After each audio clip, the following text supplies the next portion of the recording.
Oh, welcome in the latest episode of that SEC podcast. I'm your host, Michael Bratton. I go by SEC Mike on Twitter.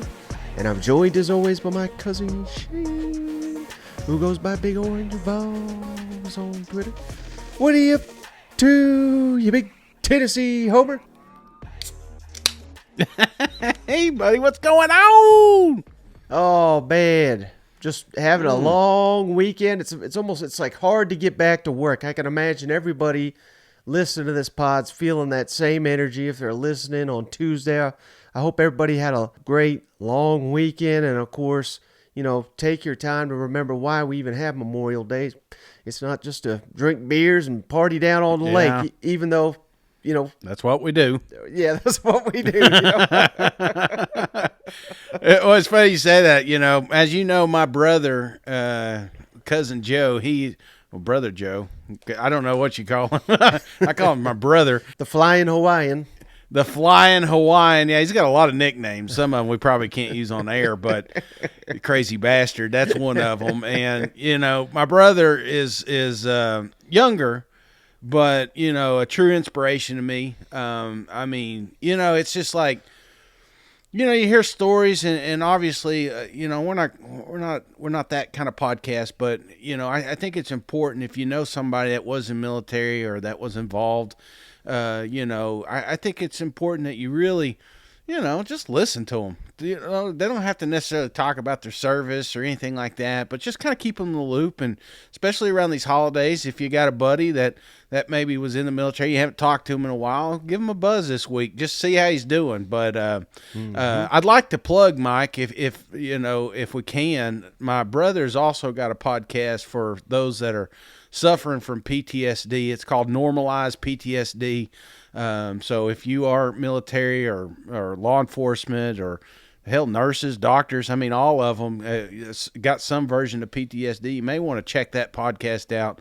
Fantastic stuff on there. And again, like you said, you started with the show. Don't forget what this weekend was about. And I love you, brother. And I love all the military out there, doing shit that I definitely couldn't have done. So thank you again. Mm-hmm. Yeah, absolutely. Well said, Shane. And I think that's an important note to start on because I'll be quite honest, we don't have a lot to talk about on this episode. Yeah. We didn't want to go another day without having a show. And, of course, we got the spring meetings that have officially started, as people are listening to this, started on Tuesday. So we're going to get to that in just a minute. We got two great fan questions on quarterbacks in the SEC and a wrestling question. It's going to be that type of show, Shane. But let's start with the SEC spring meetings down in Destin, kicking off, as I said here. And this is something, Shane, that we shared a week ago, that the league, it looked like they were going to stay at the 8-game conference schedule. And I don't know if you noticed, Shane, but about everybody and their mother has reported that since our podcast came out. That's been what everybody is kind of reiterating, that it looks like the SEC is going to stay at this 8-game conference schedule. Now, that's what they're down there to decide, Shane. So this is not finalized. They'll vote on it. And one thing that I was a little confused about, Texas and Oklahoma, they are down there. They are at these meetings, and they're taking part essentially, Shane, but they do not have a vote because they're technically still in the Big 12, and they don't actually officially join the SEC. I believe the date is July 1, 2024. So they're not going to have a vote in any of this. So I just wanted to clarify that. So they need. I think the way it works, they need a majority. So they'll need a majority of 14. So obviously 8. And the way the SEC works, these votings, it doesn't matter if it's 8-6 or 9-5 or whatever. They announce it as 14-4-0 against, because they want to convey the unity, and they just don't want to get to a place, Shay, where we're voting on things and it's close and it's contentious, and the losing side comes out here and bickers for weeks and months about why they lost the vote and all this. So just keep that in the back of your mind. When the vote is final, and they may not even vote. They don't even have to vote, Shane. That's another quirky thing here, but they're kind of running short on time because again, something we have harped upon. I don't know why they announced the schedules during the season, but that's obviously coming pretty quickly. And not only that, but these schools, every SEC school, and we're including Texas and Oklahoma in this, they have to figure out their non-conference schedule too. Is it going to be 4 games? Is it going to be 3 games? And I believe all that's mostly been finalized in the SEC, but they need to figure out, all right, if we're going to 9 games, that means one of these games has got to go away. So there's a lot of wheels in motion. They cannot sit on their hands for very long on, on this. You think that's part of it? I mean, because you got to remember, these guys schedule games 10 years out sometimes, and you got a lot of games on the hook, and if you go to a 9-game schedule, like you said, you're going to have to get rid of some of these, and that costs money. So I'm just curious, in your opinion, was that, you think, a big factor or a part of the factor here? I certainly think it's part of the factor, but the biggest factor, Shane, is obviously the 8 or 9, because the SEC's got to make these schedules. Yeah. And they can't even begin to make them until they know how many dang conference games we're going to be playing, right? So that is the biggest kink in the whole thing. And again, they're trying to get more money out of ESPN. That's something we shared a week ago, and that remains the case. And it does, based on everything I'm hearing, it doesn't sound like ESPN's going to budge. So I think, Shane, and again, things could change. They get down there, they talk, they have these discussions. Maybe they find a corner. Maybe they iron some of this out. But it's starting to sound like, Shane, this is coming from Ross Dellinger, Sports Illustrated, he does a great job covering the league. He is suggesting that they'll probably stay at the 8, just like we said, but only for 1 year, kind of make that the plan. And the reason being, in my opinion, Shane, is because they want to go to 9, but it's these same issues we're talking about. They need to get more money from ESPN, and they need to figure out, well, what do we do with South Carolina, Clemson, Georgia, Georgia Tech, Florida State, on and on, Kentucky, Louisville. What do we do with these games? Do we have to play another Power 5? Is that mandatory in the non-conference? Again, if they kind of punt this decision for a year, I think that gives them the ability to get that extra money from ESPN. And if they do it, Shane, I mean, again, we're not necessarily in favor of an 8-game model, but if they just do it for 1 year, that could be smart, Shane, because this is me speculating, but I think it's a safe speculation that they'll just have the one permanent, like we've discussed. But I think they'll structure the schedules to where Tennessee and Alabama will play, Georgia and Auburn will play. Because again, if they're just doing this for 1 year, they'll say, well, all right, this will be the 1 year, wink, wink, that they catch those teams to keep these rivalries going before they get to a 9-game model with the 3 annual 6+. That's just speculation on my part, but also, doing a vote for a 1 year cycle is kind of interesting, don't you think? Yeah, and I think with Texas and Oklahoma, I mean, we're creating their schedule, but they don't have a vote for it. So going another year gives them an opportunity to kind of drag their feet and have a true group decision here. So I think that's what it is. It's a little bit more of damage control. Let's get through this, kind of like the COVID year. Let's just get through this one season. We'll work out the kinks. Let's figure out where college football playoffs are going to be. There's other factors that you're going to have to put in there, and then we'll come to a decision. And let's see how it rolls. I mean, you go to 8 and you got the one opponent, fine, whatever. Let's see what that looks like. At least they can try it before they buy it. You know what I'm saying? So that's kind of my opinion here. This is more of just a stop hold before we figure out exactly how this SEC is going to look, because it's changing. I mean, it's changing. We got 2 teams coming in. I mean, you can't make a decision for 2 teams that are going to be in your conference for maybe forever, So I think this is a smart move. But I was always curious, man, because you hear about the coaching meetings and stuff like that. And of course, I follow like Lane Kiffin, and I see him sending pictures of the beach, and it looks like they're having a good old time down there. Yep. But what What exactly is the I guess the itinerary? Like, do they go down for 3 or 4 days, and they have these meetings, and then at the end they have a vote, and is there some sort of media there where they can come out and kind of mediate what just happened and along those lines, or are we just taking like, because that's the problem I think sometimes it feels like we don't have a streamline, like we don't know, we're all speculating here, and then sometimes the story gets blown up. It's Right. happened many times out of these meetings. So I'm just curious, how exactly does these work? Because I have no idea. Yeah, it's a little bit more. I don't know what the word is, but like less media friendly is my understanding. Mm-hmm. They don't want a ton of people down there. All the meetings are behind closed doors, no media allowed. Now you'll get quotes and we'll get clips.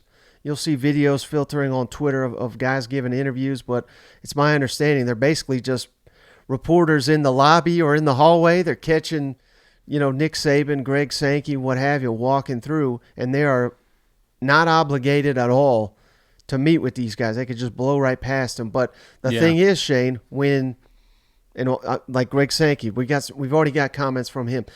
Let's say Greg Sankey, he wants a 9-game model. Well, he's happy to get that message out there to the media. Yeah. Maybe a Mark Stoops, maybe he doesn't want it. And maybe he goes out here and tells them, this is why 8 works, this is why 9 doesn't work for us. Maybe he does that, but he's not obligated to say anything. And it generally seems like the people that don't want change, they don't give any quotes or any comments. And again, they're not obligated to. So there's no media It's like a gag availability. order or something. Exactly. It's so secret, but it defines our conference in 2 years. It's like it should be a little bit more transparent. Now I understand if it's a closed door meeting, between 16, presidents and athletic directors and coaches and stuff like that. I get that, but as soon as they come out, there should be somebody saying, "Okay, this is where we're at right now. This is what we're discussing. These are the topics we're going to be going over." It seems like there should be a little bit more transparency here because it's definitely going to impact every one of us at some point. Well, credit Paul Feinbaum and company, Shane, because I think it's one of the genius ideas they have. They take the show down the road. It's on the beach, and they get guys coming in there talking about what is going behind the scenes. So I'm sure they're going to be doing that again this week. So that's kind of the best way to keep up with it. And like I said, Twitter, people would just be tweeting out. Like I said, let's get to this Greg Sankey real quick. So this is on Monday. Feels like Sunday, but it's Monday night here. Again, the meetings start on Tuesday, but he was asked about the 9-game schedule. He says a league at the forefront of college athletics does not stand still. This is a league at the forefront of college athletics. So, it's clear as day what he's saying. He's like, staying at 8 is not in the SEC's benefit, is how I read that. And then we had another one here from Brett McMurphy, Greg Sankey, the opportunity to play secondary rivalries every year instead of every other year. Those are huge games. The passion with this league and all that draws, the decision will not be made by money, even though I don't know if I believe that or not. The league, wink. So, okay, same thing. So the league is at the forefront of college athletics. Do not stand still. But also something to think about, Shane. And I wanted to mention this while we're on the topic. You cannot forget, not this season, unfortunately, but the 2024, when the schedule will be implemented, is the first year of the expanded playoff. So imagine a world where, we think the SEC is going to dominate that 12-team playoff, right? And they probably will. But what happens if they go to a 9-game SEC and they knock each other off, and then they only get 2 of the 12 or 3 of the 12 into the play? That is realistic too. What if they stay at 8 and they get, I think the max you can get in is 6 or 7. What if they stay at 8 and they get 6 or 7? They may say, well, what the hell? Why? Let's not change anything. We got half the damn playoff field from the SEC. Right. So it may be smart for 1 year to stick at 8 to see how all this plays with the 12 team playoff. That is something to at least consider, I think. Yeah. But you and I both know I think this is going to at some point move to 9. Hell, don't even take 10 off the board. It may get to that point because It's all about money. It's all about entertainment. And you're right. It's scary if you're talking about potential teams not making a college football playoff. But, just like one of my Big Orange Walks, nice plug, Shane, I brought up the SEC championship, the first one, the Florida Gators, would have won that game and knocked Alabama out. We could have scrapped the SEC championship, but then it became the model and other conferences started doing it. So I think going to 9 is just going to help. I think you're going to see other conferences do this. They typically copy us. So it's a copycat kind of football game. So I see that happening. I don't know. But like you said, I don't think it's so much a trial. I think it's more or less just buying time till we can have all 16 in here and make some decisions as a group. Right. And I mean, we'll be here all week to cover all the news, all the events, all the words. Remember last year, why are we not down there? I mean, we went to Atlanta, but we can't go to Florida? Jeez, Mike. Think I don't like the sun or something? Well, yeah, maybe we ought to be that. Well, there's think still I time could pass to hit all off the as road. Feinbaum? We both got similar hairstyle.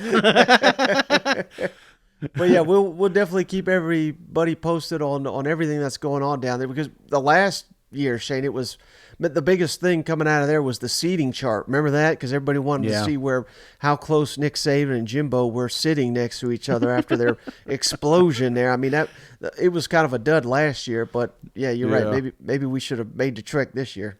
Yeah, absolutely. I could have snuck in. They never would have saw me, Big Orange Walks on the beach down there. You know what? That's right. Oh, fancy seeing you guys here. But all right, buddy, we do got 2 great fan questions here from the hotline. Let me throw that number at you real quick, 615-965-5152. That's in the show notes. That's where these SEC hotline questions are coming from. You want to be featured on the show? Give us a call. Once again, 615-965-5152. And this cousin Florida man, I'm calling him. He didn't leave us his name. He's here. Oh, he's here. He didn't leave us his name, Shane, but he wants to know about SEC quarterbacks. Let's kick it over to cousin Florida man. Hey, cousin Shane. This is a loyal Florida fan. My question kind of concerns the whole SEC, though. Which quarterback that's not a returning starter do you think would surprise you the most, since there is so few returning starters in the SEC this season? Make sure you crack a cold one for me. Appreciate it. All right, Shay, so an interesting question. Really appreciated this one. Which quarterback that's not a returning starter will surprise us the most this season? And, there's a lot of different ways to go with this, Shane, because he didn't quite say, transfers. Are they counting? I kind of assuming that they don't count because, guys like Devin Leary, they're bringing him in there to start. Buckner at Alabama, I think you could make the same case. But so I'm kind of dismissing the transfers. Do you think that's fair just for this question? Well, I can hear Twitter's already fired up on you, Mike. I don't know, because you don't mention Leary, then Kentucky's coming at you. You're going to say, how the hell do you not have him on the list? So I'm okay with the portals because I think it should be more of a, because I think the question's interesting because it's not like who is going to have the best season out of these guys. It's like who's going to surprise you? Who's going to come out of nowhere that you weren't expecting? Who's the next Hendon Hooker? Who's the next guy that just comes off the bench and all of a sudden he's God's gift to football? So I think that's that's kind of how I was looking at this question, not necessarily who's the best, because you can make a case with Beck, you can make the case with Leary that their situation is better and easier for them to be excel. But there's a couple other names that, may pop up and be something. Right. So That's kind of what I'm thinking, but to me personally, Shane, I limited it to guys that were on their team last year. That's fine. Can you give the? I feel like that's what he's asking. I do. Yeah, that's okay. And to go with that list, can you give the listeners that list so they know who exactly we're addressing here? So that way we can remove some names out of the back of their minds. What do you mean? Like which transfers am I not counting, or what? No. Just which quarterbacks you got on your list here? Oh, well, I'm about to reveal that, Shane, because you could go. Oh, you got them all? You're gonna go through them all? No. But these are a handful of ones that I think I have to mention with a question like this. So no transfers. Okay, Right. so Thorne's out, right? Right. So no transfers. You almost can't mention Alabama unless you're thinking like Simpson takes. Oh, I bet I can. Okay, all right. So I'm just trying to figure out how this list is going to play out because, I think why can't we do Why don't we do a transfer list and then do a kid that's on the roster list? Does that make sense? Because I don't think we should exclude them. Well, I just think every transfer coming in, you assume they're going to play, and you assume they're going to put up numbers. So how's that a surprise? I mean, if Devin Leary has a great year, I'm not surprised. I expect it. Yeah. Because he's going to be taking the snaps. Look at Stetson Bennett. I mean, he was supposed to lose a job. I'm just saying, I'm just devil's advocate here. Just because you're on that roster doesn't mean. I mean, you've got an Alabama on there, so you don't think our boy from Notre Dame's going to get a starting spot. So, okay, yeah, it's you know what, Mike, I didn't prepare for this. I'm going off you. Whatever you want to do, if you want to do this, that's fine. But I can just hear Twitter right now. I think there's two names that will jump out to everybody. But again, he's asking which quarterback that's not a returning starter will surprise us. Mm-hmm. I do not think Carson Beck will surprise us because I think we've been talking him up since Stetson left. So I think Carson's going to be the starter. Yeah. I mean, I think it's all but cemented he will be, and I think he's going to put up a really big season. The only surprise would be if he's a complete bust. So I'm not saying he's the answer. Does that make sense? Yeah, I mean that's it. The biggest surprise is him not being the starter. 5 or 6 weeks into this thing. Right, and I'm not going Joe Milton either because, some people, not me, some people. My God, he's a first rounder already. He's going to do this. He's going to do that. Did you see him throw 85 yards the other day? And there are about half the people that say that, Shane. Then the other half say this guy's a joke. He'll lose the starting job by a month. Nico, hype, all this. So, literally, there's not going to be a surprise, in my opinion, with Joe Milton. It's either, he kills it, knocks it out of the park. He's the next Josh Heupel, great quarterback, or he loses his job to the stud freshman, anywhere in between.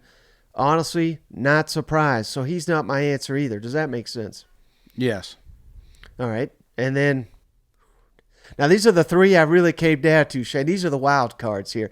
And this is no disrespect, Shane, because we can't disrespect anybody. Oh, my God, we got to hear about it for a damn month.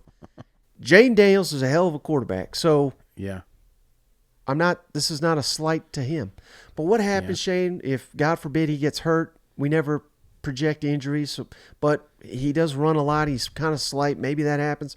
Or maybe he just loses out the job, Shane, to Garrett Nussmeier. He's not going to lose the job. But what if they struggle against Florida State, struggle against Arkansas? Maybe they do pull the trigger and put in Garrett Nussmeier. I think Garrett Nussmeier has got to be on this list because if he puts up huge numbers, I'll be pretty surprised because, again, we got such a high opinion of Jaden Daniels, but I think that says more about Garrett Nussmeier and his ceiling and his arm talent, potentially unlocking something that Jaden Daniels possibly could not in this offense. So do you see where I'm going with that? Garrett Nussmeier belongs on this list in my mind.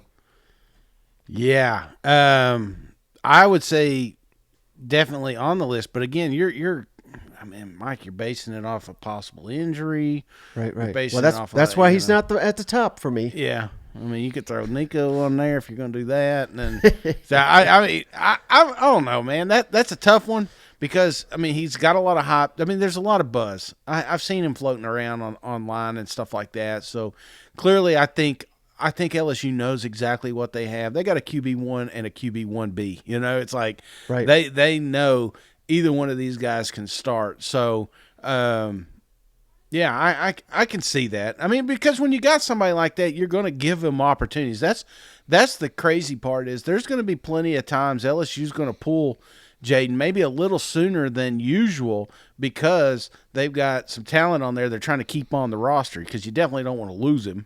Right.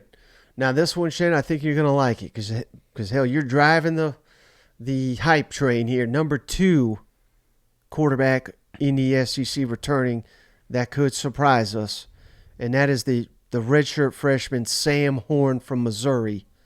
Yeah. Again, this is not saying Brady Cook's a bad player or anything, but if Sam Horn is as good as he was billed in high school, now in year 2 in college, if everything clicks in this Kirby Moore offense, he's got pieces around him, Shane. I think Sam Horn, again, this is a guy that Josh Heupel wanted. This is a guy many college programs wanted Sam Horn. He was a touted prospect. He could be a guy that's returning that we're not talking near enough about, that if he unlocks his potential, Cousin Shane's going to look like a damn genius because Missouri's probably going to win 8, 9, 10 games if he's, a legit QB1 in the SEC.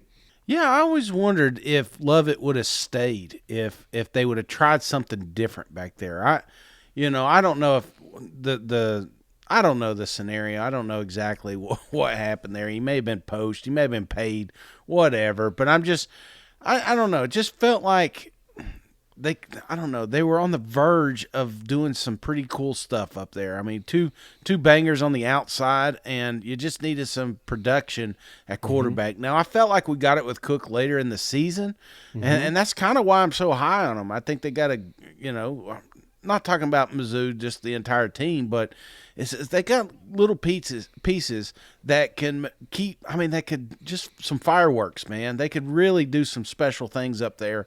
They just need They just need production, and I hope that leash is shorter on Cook. Now, I think he's going to be able to step in there, and I've heard things that he's better improved, that he's going to be a good quarterback, But, man, I think that leash should be shorter, and if Sam's healthy, I think he should definitely get an opportunity if they drop a game. Like at Kansas State game, yeah. I think that's my gauge right there. If we struggle against them, especially on offense, I'm pulling it, man, because you got a little time before SEC action to get Sam acclimated. Yep. All right, the number 1 quarterback on my board, Shane, that could surprise us all, that's returning. That was not a starter, that in my mind is already being written off, and we're moving on from him. He's got no shot, and maybe he doesn't. But I can see the stars aligning, Shane, for Jalen Milroe at Alabama. We were impressed with him coming out of the spring game. They brought in the kid Buckner from Notre Dame, so basically saying maybe he's not good enough. But who knows? Maybe that lights a fire under him. We did see him last year. He looked shaky at best. But players get better, Shane. Players get more confident. And Alabama's got all the pieces. This is more me, Shane, looking at the overall roster and saying, hey, if they nail this quarterback, obviously Alabama's going to be a hell of a team. And I think you could do a hell of a lot worse than Jalen Milroe, a mobile option. He's got a big arm. Again, if stars align, if the system clicks with him, I think Jalen Milroe could be the guy that surprises the most of returning SEC quarterbacks that were not starters last year. Yeah, I'm glad you said that, man, because I think everybody is kind of marked him off their list, and I think he's a freak athlete. He is scary fast. He's got a hell of an arm on him. He just hasn't been able to put the pieces together, and I think sometimes kind of like. I guess you could kind of – you talked about Bazooka Joe earlier. That's kind of what happened there. He got real rattled confidence, and he just never could get, Well, they call it the ips. If you're a kicker, that it Right. feels like that's kind of what happened here. He did pretty good, decent against Arkansas. He did find a way to win the Texas A&M game. Was it pretty? No, but I think a couple of good games, a good cleanup games under his belt, and a little chemistry with the quarterback or the wide receivers. Yeah, I think you may have something here, because one thing you can't teach is speed, and that kid's got it, and that's what makes him so scary back there. Is worst case scenario, he could tuck it and get 20, 30 yards out of it. Right, and I don't know if you know this, Shane, but he's from Texas. The governor of Texas down there, I believe his name's Greg Abbott. He's already went out on record saying something like, well, we know who Alabama's got at quarterback. I like our odds, slighting the former, the Texas native. That, I mean, if that's not going to motivate you to whoop the Longhorns' ass, I don't know what will if you're Jalen Milroe. You know what? And I think he'll have a shot early, and if he could go down there, or actually they're coming here, if he could beat Texas, dude, write your check, man. You ain't losing that job. Yep. All right, how about this? I wanted to save this one for the end, Shane, because this was right up Cousin Shane's alley. Can I throw one more in there? Since we're talking possible injuries, freaking miracles. Max Johnson. I mean, had a hell of a spring. I don't know if that was to fire up Connor or what, but here's a guy that's got another opportunity with a new coordinator. I mean, quarterback whisper, say what you want. You may not like him off the field, but I like what he does on the field. This may be an opportunity for Max to take back a starting role in the SEC. So if I'm going to put just another one on the list of a quarterback based off you got a lot of rules in this lineup, but somebody that's on that roster last year and will be on this roster this year and has an opportunity not only to win the starting job, but make some freaking noise and an ultimate surprise. Give me Max Johnson here. Yeah, he's won some big games in the SEC, Shane. He's certainly not a bad player. Won them the Arkansas game last year. Without Max Johnson, they don't win that one. And hell, Shane, I mean, in this era where everybody and their mother just transfers at the drop of a hat, he's sticking it out at A&M. You know what I mean? So you might be dead on. Look at you, contributor to the show. How about that? Big Bad Brad just sent me a text. All right, last question, Shay. Save this one just for you. Cousin Tyler down in Alabama. But we're only playing his question because he said he's a Tennessee fan, even though he's living down there in Alabama. Let's kick it over to Cousin Tyler. Hey, Mike and Cousin Shane. Tyler from down in Bama, although I am a Tennessee fan. I got a show topic for y'all. I mean, it is goofy, but it's the off season, right? All SEC coaches as a tag team partner, like who do you want to be in the ring as a tag team partner with? I don't know. Big Orange Walks are helping us get through, but we're struggling out here. Love the show, guys. Thanks for all you do. All right, Shane. Well, what a question here. Tag team partners. And again, I didn't quite. I kind of went two ways with this one. So let me ask you if this is fair. I don't want to cheat here or anything, but I think what Cousin Tyler is asking us is like, which coach would we want if we were in the ring in a tag team? So this is me versus Cousin Shane. We're about to brawl to the death here. Shane gets a coach. I get a coach to be tag team partners to win the championship of the world.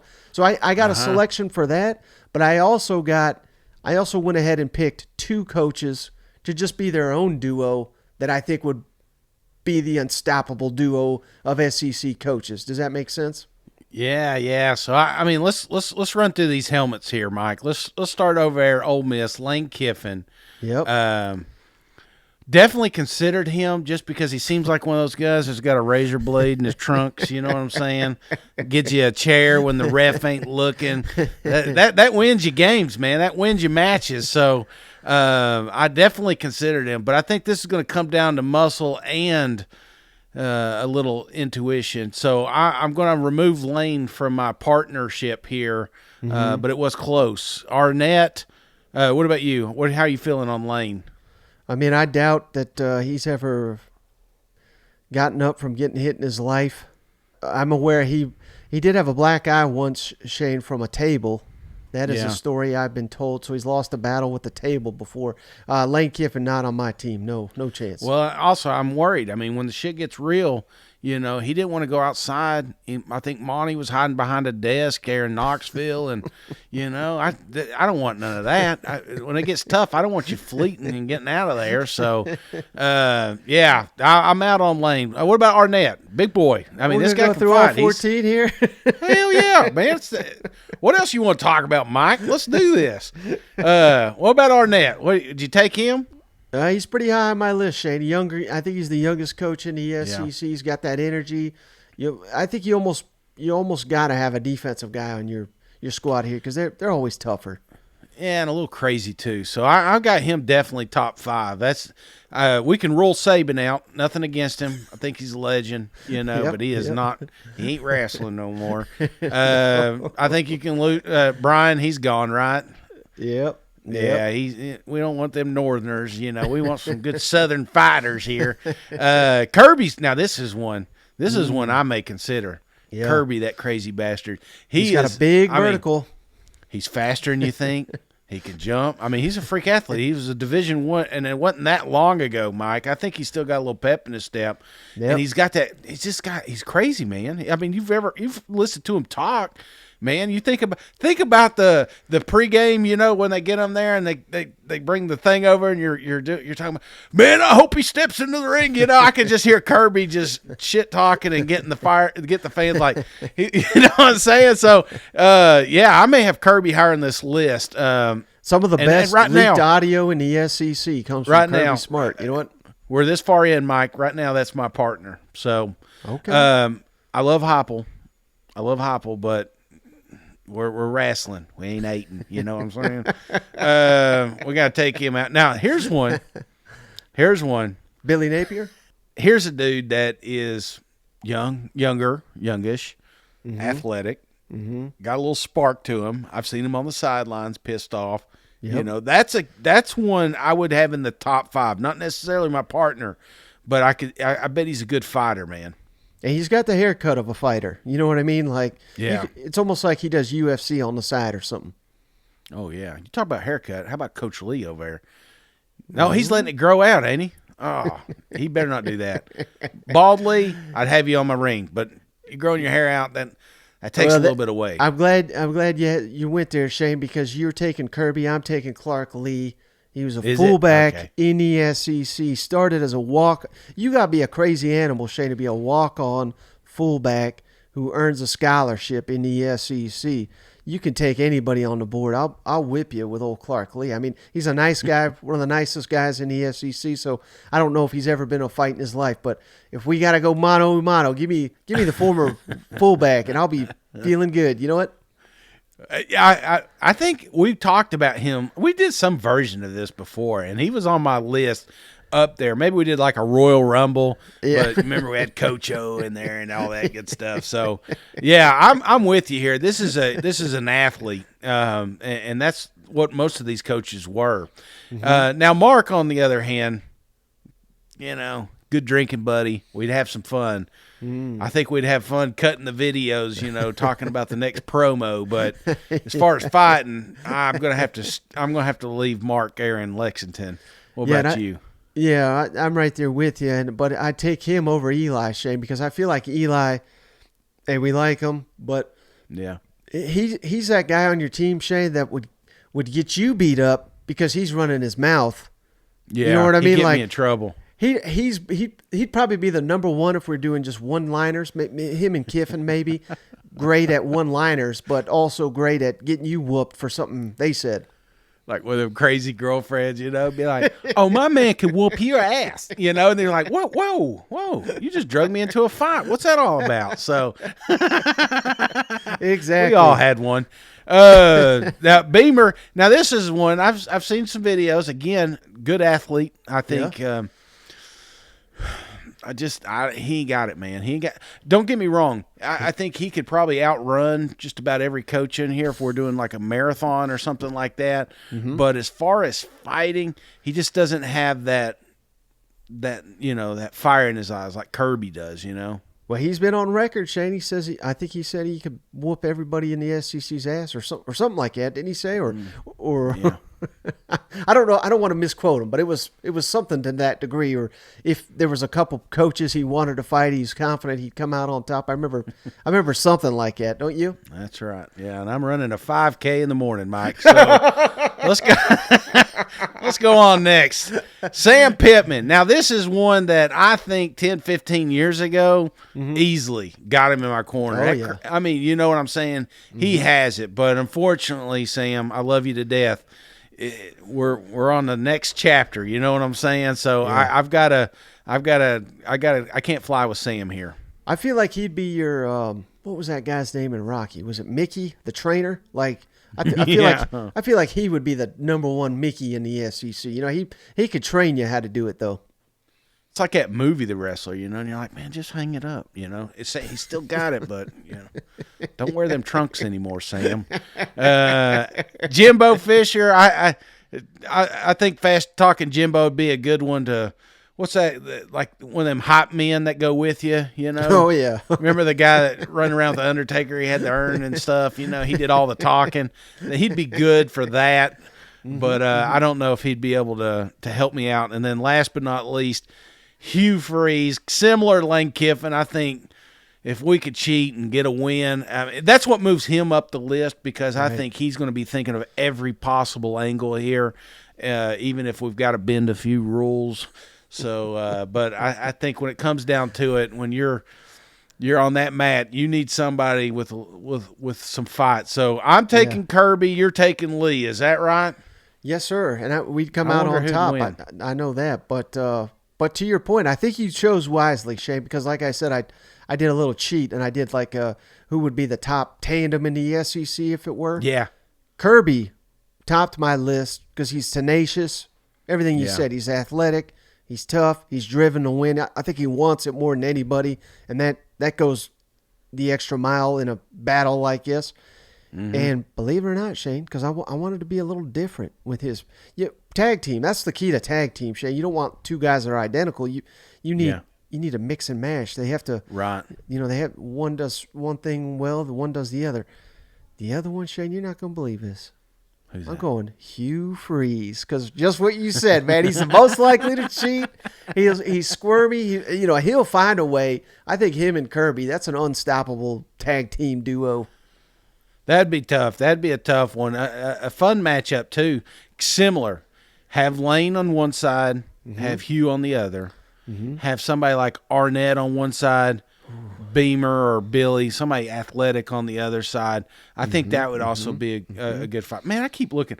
Everybody probably, if you're watching the video, I'm looking at three different things. I got a light here, got a camera here, we're doing this thing, and then I got my mic I keep looking at to the left. So sometimes I find myself not even looking at the right spot, and I apologize if you're like, we're just happy if you show up. You know what I mean? Yeah, I guess you're right. Hey, drink beer, talk wrestling. Yeah, I think this show really has come off the rails, hasn't it? Well, that's how you know we're at the dead of the off season, Shane. I think that's a perfect place to cut this one. But like I said, with the spring meetings, there's going to be news dropping aplenty the next couple of days. So I cannot wait for that. And I'm gearing up, Shane, for our fall camp previews. We're going to have to get to that because we got to hit every team before SEC Media Days, which is just right around the corner. So, hey, we may be a far away from the season, but the content is not slowing down over here. You know what? Absolutely. No. Keep an eye on this. The Twitter feeds, the YouTube channels, just the podcast alone, because when the news comes out of Destin, that's what happens. It usually snowballs into bigger questions on media days. So this is where we're getting the nuggets right now. So I'm dialed in, Mike. I'm ready. I'm ready for another cold beer. I hope everybody enjoyed the long weekend. And again, servicemen, servicewomen, really appreciate you. And thank you for everything y'all have done. Absolutely. And continue to do. Well said, Shane. Well, that's going to do it for this episode of the show. I appreciate each and every one of you for continuing to hang out with us. I appreciate you, Shane. We'll see you on the next one. All right, see you guys. Go Vols. Get out. Where are you going? Where are you going? Are you going somewhere? I got all the time in the world, man. You got time for one more video?